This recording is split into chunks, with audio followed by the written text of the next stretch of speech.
তাইলে আমি আখিরাতের কথা মনে করাইতে আসছি যে আমাদেরকে মরতে হবে, হাসলেও মরে যাবে, কাঁদলেও মরে যাবে, সুখে দুঃখে আমরা মরেই যাব, চলেই যাব আমরা।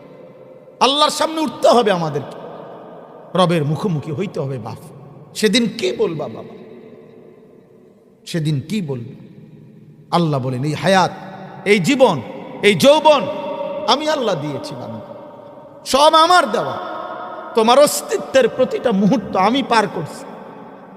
তুমি মাটি ছিলা, তুমি বীর্য ছিলা, তুমি জমাট রক্ত ছিলা, তুমি গোশতের টুকরা ছিলা, তুমি হাড্ডির কঙ্কাল ছিলা, তুমি গোশতের আবরণ দিয়ে দেহ ছিলা রূহবিহীন।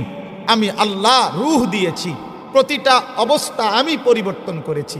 বাচ্চা আমি বানাইছি, যুবক আমি বানাইছি, বুড়া আমি বানাইছি। সৃষ্টি যখন করেছি, মায়ের পেট থেকে বের করেছি, সেদিনও কিছু জানতা না। চূড়ান্ত বুড়া যখন একদম বানায় ফেলছি, তখনও বহু কিছু ভুলায় দিছি। তোমার প্রতিটা অস্তিত্বের নড়াচড়া আমার দেওয়া, আমার দেওয়া, সেই আমাকে ভুলে গেল। আমাকে বললা কেন বান্দা, আমাকে বললা কেন? বলো ভাই, আখেরাত মনে করাইতে আসছে। আখেরাত, একটা ছেলেও যদি বিবেক থাকে, তুমি মনে রাখো রাসূলুল্লাহ সাল্লাল্লাহু আলাইহি সাল্লামের হাদিস শোনো। নবীজি বলছেন, মান জানা ওয়া শারিবাল খামরা নাযা আল্লাহু মিনহুল ঈমান কামা ইয়াখলাউল ইনসানু আল কামিসা মিন রাসিহি।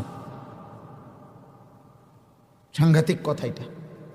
নবীজি বলেন, যে ব্যভিচার করে, জিনা করে, নারীর সাথে যত অপকর্ম, শরীয়তের অনুমতি নাই, খোদার কসম নারীর সাথে এমন সব কাজকে জিনা বলে। যে নারী আমার দেখার অনুমতি নাই তাকে দেখা, এটা জিনা। যে নারীর সাথে আমার কথা বলার অনুমতি নাই তার সাথে হারাম কথা বলা, এটা জিনা। যে নারীকে নিয়ে আমার ভাবার অনুমতি নাই তারে নিয়ে কল্পনা জল্পনা করা, এটা জিনা। তাকে ছুঁয়ে দেওয়া, এটা জিনা। তার সাথে চলা, এটা জিনা। তার সাথে কথা বলা, এটা জিনা। তার সাথে লজ্জাস্থান দিয়ে অপকর্ম করা, এটা জিনা। সবটাই জিনা। চোখেরও জিনা, হাতেরও জিনা, কানেরও জিনা, জিব্বারও জিনা, অন্তরেরও জিনা, লজ্জাস্থানেরও জিনা, পায়েরও জিনা। নবী সবগুলোরই বলছে জিনা, জিনা, জিনাল আইন, জিনাল রিজ, জিনাল ইয়াদ, জিনাল লিসান, জিনাল ফারজ, জিনাল নফস, সব জিনা নবীজি বলছে।